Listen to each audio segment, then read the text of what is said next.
My name is Vicki and this is Heartland Knits and Sews, my YouTube channel where I talk about all the things I love to do, mostly knitting and sewing. And today I have an unboxing video of my Think Pink box, which has just arrived. Apology, I look a little disheveled. I was out riding my bike and the box was at my front door when I got home. So I thought I need to sit down right now and open it up.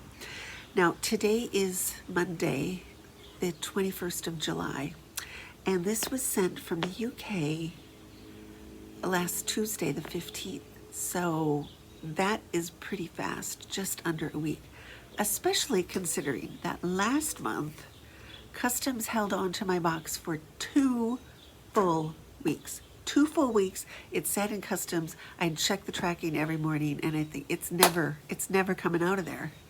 Finally it did.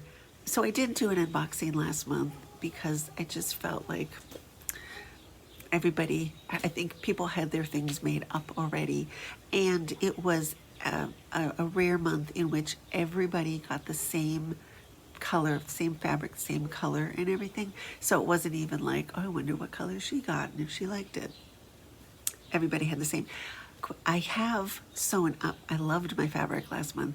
I have sewn it up and I will go and get what I made and I'll put it at the end, you know, after I open this up. I will get it, and so stay tuned if you want to see what I made. I really love how it came out. I made the wrong size at first, but I made it work. Now, apologies also if I'm sitting out on my screen porch, so there may be street noise, but there also might be airplane noise. I can hear a little whine of one right now. I live in a town where we have a big air show and convention every summer, and this is the first day of it, so planes are up flying. I'm not sure exactly what is planned to happen today, but yeah, there will be probably planes. So yes, let us get this open. I haven't even opened the packaging. I can see that we've got the Funfetti box again, which I'm really happy about. I love those boxes. I think it's my second favorite box. My favorite one was my first box that I would get, and it was the animal print floral, and then this is my second favorite. Now, very sadly, this is my last Think Pink box. It's really sad, and it's really just, I have loved getting these boxes. I've subscribed since February 2023, so that's 2.5 years, and I've loved getting them. I've loved getting the fabrics and working them up. It's a really great way of kind of learning about you know, trying out different fabrics, how to best utilize the fabric and utilize the print and that kind of thing. It's a really great way of doing that. But anyway, this was a purely financial reason why I had to cancel. So my first box, I think I paid, it was just over $50, which seemed to me like a reasonable amount for like a fun little thing that would come every month, and you know, you could learn new things and play with things and get new fabric types of fabric and all of that. And it has been, and I've loved all the little haberdashery bits we've gotten and the, you know, just everything. I've really loved it. It has gone up and up in price, not because Andrea has changed the price on it, but just because, especially in the last 6 months, thanks to you-know-who, the dollar has taken a drop, and so the exchange rate between the dollar and the British pound has really taken a nosedive. And at that price point, I just have to be more considered in what I'm spending it on. I was going to have last month be my last box. In order to cancel, you have to email Andrea, and I emailed her, and the email didn't go through, and somehow I don't know what happened, and then I got charged for this one, and you know, I wrote and asked her about it, and she said, oh, I'll take it off for the next one. And I thought, oh, that's fine. I thought maybe this was the universe's way of saying, I really need the fabric that's in this box, right? So So yeah, it's my last one, so it feels very bittersweet to have it. I'm glad it came so quickly. I'm going away at the end of the week, so I was worried that if customs held on to it longer, it would come while I was gone. But luckily, it didn't, and I got to have it before I went away. So my last box. Okay, here we go. So this is how it looks inside. And we'll take, this is the postcard. It says Galaxies in Every Thread, Chapter 7. So that's what it looks like. And it's 2.5 meters of fabric. This is box 41. I hear some vehicle coming, so I'm going to just stop for a second. What's in my little bag here? It has felt like getting a present instead of every month. It just, oh, there's lots in there. First off, rainbow drops. I'm not sure what these are. I mean, they're some kind of little candy. I don't know if they're hard candies or if they're, I don't know what they are, but I shall try them. We have something called Crafter's Balm. It doesn't have a brand. It just says Think Pink subscription box, Beyond the Pink Door, soothing and nourishing skin balm. I don't think Andrea has time to start like making things like this. Oh, it smells really good. But it's like this, which I am going to take this to the knitting retreat and put this in my knitting bag because not so much this time of year, but in the winter when it's like really cold and dry, my fingers get all kinds of snags on it. But if you're knitting with like cotton, your fingers can dry out too. But that might be really nice to just keep in my knitting bag. And then we got a ton of these little clips like this, which I just made my first bag a couple weeks ago, and I used them to clip on. But you know what else I use them for? Which is a little random, but if you ever want to hang your newly blocked lace shawl up in the window, you can attach these to, I have a curtain rod, drapery rod, like a drawstring drapery rod, and these are really good for like attaching your lace shawl onto your drapery rod. And then we have a perfect color pink thread, number 662. It is like a perfect light pink color.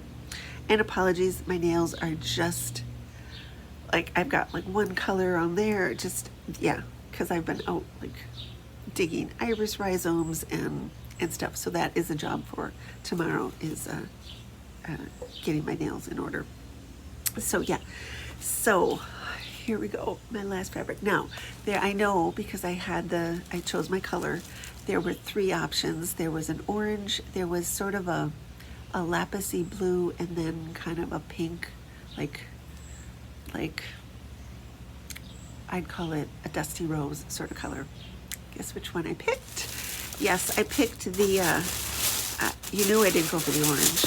And I was a little afraid of the blue, that it would lean towards purple like too much. I'm just gonna rustle away because this is my last unboxing. And this is not what I was thinking it was gonna be at all. Because so the little snippet looked quite like muted and like dusty rose, like muted. But there's like lots of bright colors on this. It's really pretty. Now, I just want to feel it a little bit and see if I can tell what it's made out of. It's definitely, I think maybe it's a viscose, but maybe it's got some linen in it, or some cotton, more like linen, or else it's viscose that's spun to resemble like a linen thread.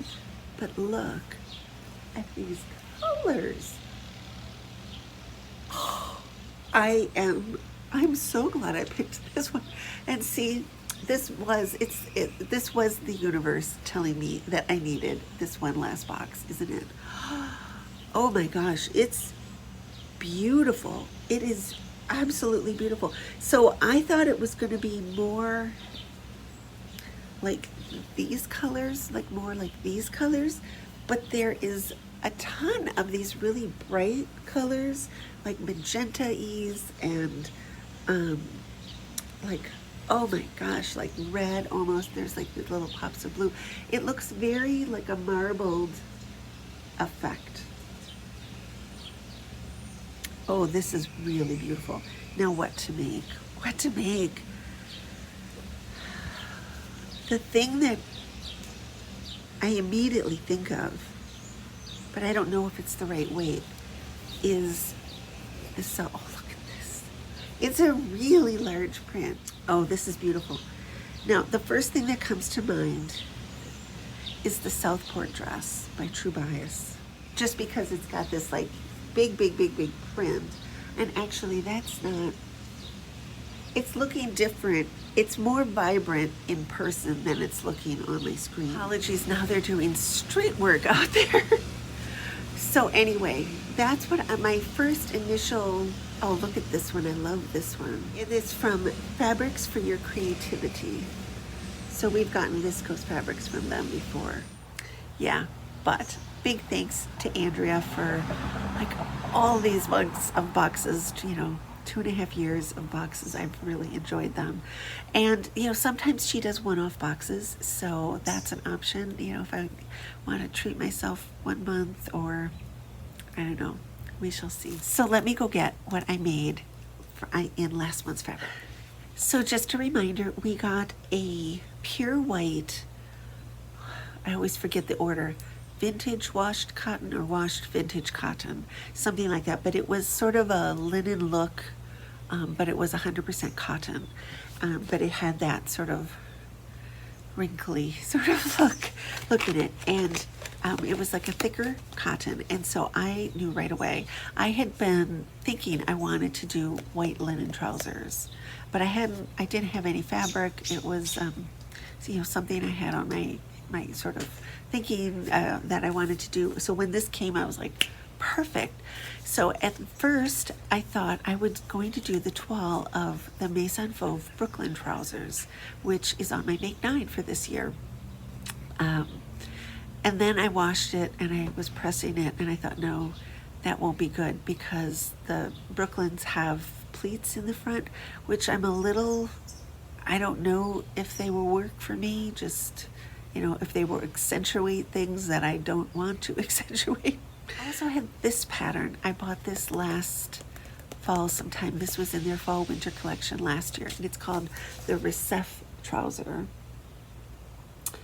I really like this one. It's got a flat front. It's got the diagonal pockets. I lengthened my version that I have here by 5 inches, and that was just sort of a random amount. I just knew I wanted them full length instead of above the ankle.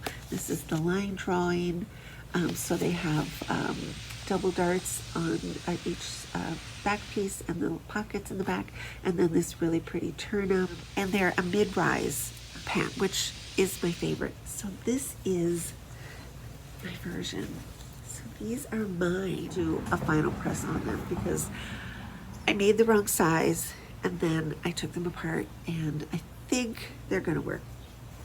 So yeah, so I made them full length and I did the turn up on the bottom. And I really like this feature. It was called an Italian pocket, and you do it basically the same way you do any of those kind of diagonal pockets, except you put this piece on and on the back and then fold it around your edge and top stitch it down, which I really like. I think it makes more of a feature of it. I love these double darts in the back and the pockets. So what happened was I made these up in a size 46. that's what both my hip and waist fit into in a size range. And so I made them up, and I loved the process. It was a great process of making them the way that they do the little belt loops. And it has a really gentle finish on the spacing. You, instead of doing sort of the stitch in the ditch kind of thing, which never looks that good for me, it just has a very gentle hand tack where like the seams are in the pockets and where like the darts are on this. So it's just a very gentle finish, and I do like finishing things by hand. I usually finish dress hems by hand and that kind of thing. So I loved that. It's got a sizable zip, which I didn't use their instructions. I did the Kenneth King way of doing an invisible zip. If you've not tried that, I will put a link to the video down in the description box. And I apologize, they're doing something on the street. I'm not sure what. What happened was I did the 46 and they were too big. It was too big. And so I did a 5/8 inch seam allowance on the sides so that they would be larger. But that meant because the crotch was too big. And so because I thought, well, I'll just take them in up the sides and then they'll be, but that made them high-waisted. And I got them completely finished. I got the zipper basted in at that point, but everything else was done. I'd done the turn up on the cuff and everything. And I just thought, I don't like these. This is not how they should look. They shouldn't be like the high-waisted. And so I took out my Nancy Zeman book, which I should have done at the beginning. And she says right in there that if you use your hip measurement, the crotch is going to be too long. And sure enough, it was. What I ended up doing was I measured along the crotch curve of the 46, and then I went 2 sizes down to the 42, and I measured that one, front and back pieces. And the front was 5/8 inch different, the back was 6/8 inch difference. So I took off the waistband and I measured 5/8 down and cut that off and then re-sewed the waistband on. I did have to back out the 5/8 inch seam on the side back to the centimeter, and because it hits down where it's supposed to on my hip. And so there's not perfect. They're still not perfect, but I feel like I can wear them, and I really wanted to wear them for this weekend. So yeah, so it's not the proper way. I do want to make this pattern up again. I do have some rayon linen to do another 12, but doing it the Nancy Zeman like pivot and slide. Don't think that just because my Think Pink box openings are going away, that my vlog is going to be going away, because I do have plans for other vlogs. Of course, the knitting retreat is this month, or this end of the week, so I will be talking about that. But I have all kinds of outfits that I have planned to wear, so I want to go through and show you those. And I'm so sorry, I don't know what they're doing. I'm thinking of doing a retrospective of all my Think Pink makes. So let me know if you'd like to see that. Before your ears get blown off, I'm going to say goodbye, and I hope you have a wonderful week. If you are not already a subscriber, please do, and please give me a thumbs up. Yeah, it would help so much. It will help my channel so much. So thank you all for watching. Until I see you next time, bye. Happy sewing.